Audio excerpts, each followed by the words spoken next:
Pernah kebayang nggak sih seorang pemimpin, seorang gubernur menangis terseduh-seduh di siaran langsung televisi saat daerahnya lagi dilanda bencana hebat?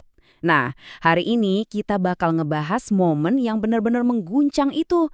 Apakah itu tanda empati yang tulus atau justru tanda kelemahan di saat genting? Yuk kita bedah sama-sama. Aceh sekarang ini seperti mengalami tsunami kedua. Wow, ini bukan sembarang kalimat loh. Ini ucapan langsung dari Gubernur Aceh saat itu, Muzakir Manaf, atau yang biasa dipanggil Mualem. Kalimat ini tuh langsung ngasih kita gambaran betapa parahnya bencana yang terjadi dan betapa dalamnya trauma yang dirasakan lagi sama warga Aceh. Dan bener aja, di tengah-tengah bencana banjir dahsyat yang makan banyak korban jiwa, terjadilah momen itu. Pas lagi diwawancara live di TV, sang gubernur nggak bisa nahan emosinya. Beliau menangis di depan kamera. Sebuah momen yang spontan, yang langsung jadi omongan satu negara. Nah, dari sinilah semua perdebatan dimulai. Publik langsung terbelah jadi dua kubu. Pertanyaannya simpel tapi rumit. Air mata itu nunjukin apa sih? Apakah itu bukti empati yang kuat? Seorang pemimpin yang benar-benar ngerasain penderitaan rakyatnya? Atau jangan-jangan itu tanda kelemahan? Seorang pemimpin yang nggak bisa ngontrol diri justru di saat-saat paling krusial. Oke, biar kita semua paham kenapa perdebatan ini bisa seheboh itu, kita harus mundur sedikit. Kita perlu lihat dulu konteksnya, detik-detik saat air mata sang gubernur itu tumpah. Jadi, ini terjadi di awal Desember 2025. Banjir bandang yang luar biasa dahsyat menghantam Aceh. Korbannya nggak main-main, lebih dari 200 orang meninggal dunia. Belum lagi ribuan rumah yang hancur lebur dan infrastruktur yang lumpuh total. Skalanya benar-benar masif. Nah, di tengah situasi yang genting banget inilah, Gubernur Mualem diwawancara oleh Najwa Shihab. Di situ, beliau dapat pertanyaan yang jujur aja cukup menusuk. Kenapa bencana sebesar ini di Aceh belum juga ditetapkan sebagai bencana nasional oleh pemerintah pusat? Pertanyaan inilah yang jadi pemicunya. Dan apa yang terjadi selanjutnya, itu terekam jelas banget. Mualem langsung diam, narik nafas panjang. Pas coba jawab, suaranya mulai bergetar. Gak lama, beliau nunduk, ngusap air mata yang udah nggak bisa dibendung lagi.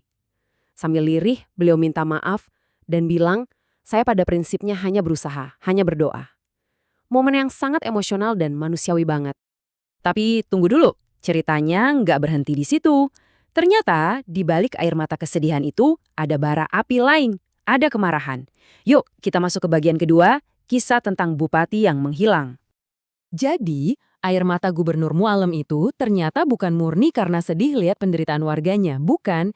Di dalamnya itu ada campuran rasa frustrasi dan amarah yang meledak-ledak, yang ditujukan ke salah satu anak buahnya sendiri.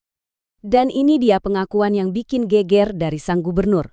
Beliau belak-belakan bilang ada seorang bupati yang di saat rakyatnya lagi berjuang hidup dan mati kena banjir, dia malah lari ke Medan karaokean.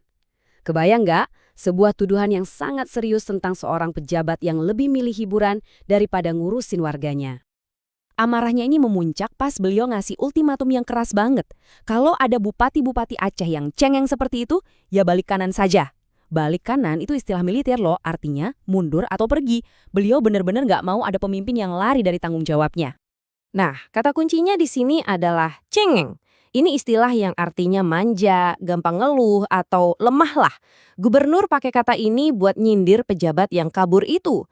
Tapi ironisnya, kata cengeng ini nanti justru dipakai sama para pengkritiknya untuk menyerang balik dirinya sendiri.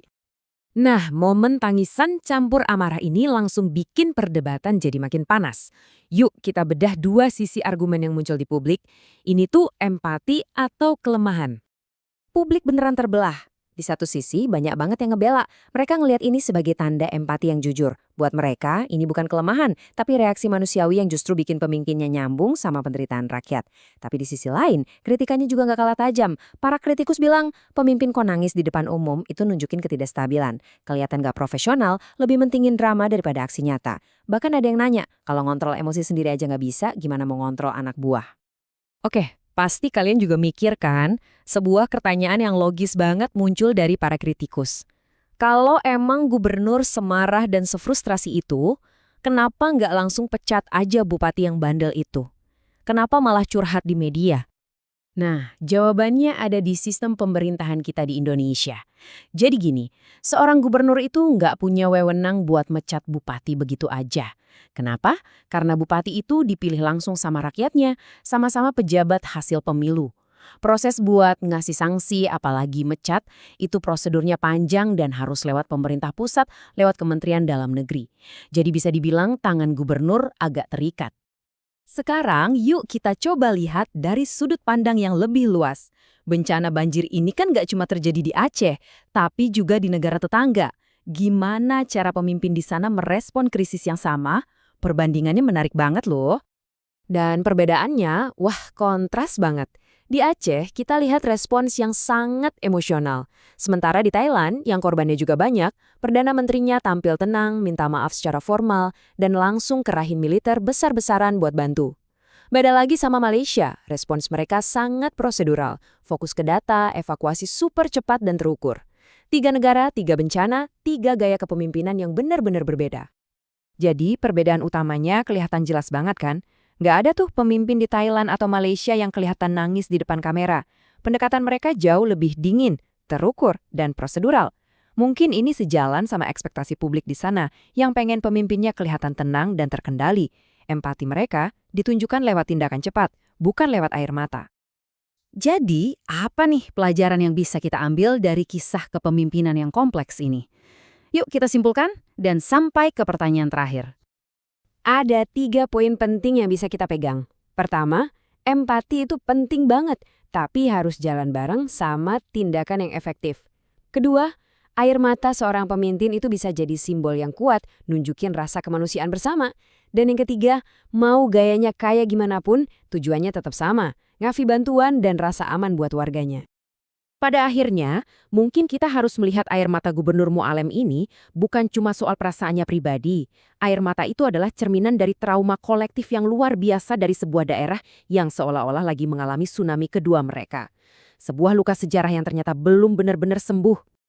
Dan ini membawa kita ke satu pertanyaan terakhir buat kita renungkan bareng-bareng. Kalau lagi krisis, apa sih yang lebih kamu butuhkan dari seorang pemimpin? Air matanya atau tindakannya? Coba deh dipikirin. Terima kasih sudah menyimak.